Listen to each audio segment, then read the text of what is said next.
So hello everyone, তোমরা আগের ভিডিওতে দেখেছিলে যে আমরা কিন্তু রাধা গোবিন্দ মন্দিরে চলে এসেছিলাম।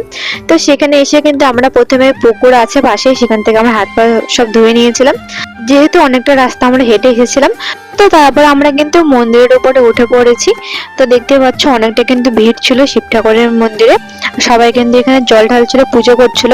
যেহেতু আমাদের তো আর পুজো করা হবে না, তো আমরা যেহেতু এমনি স্নান করেছিলাম নদীতে, তো তারপরে কিন্তু আমরা চলে এসেছিলাম মন্দিরে প্রণাম করতে।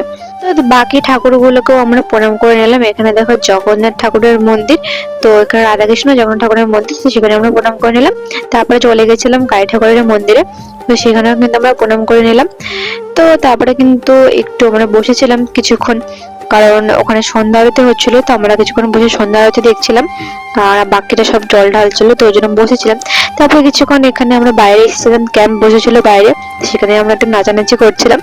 তো তারপরে কিন্তু আমরা চলে গেছিলাম বাড়ি। তো আজকের ভিডিওটা এতটুকুই। ভিডিও কেমন লাগলো অবশ্যই কিন্তু কমেন্ট করে জানিও, আর ভিডিও ভালো লাগলে অবশ্যই like comment share and subscribe করে দিও। বাই।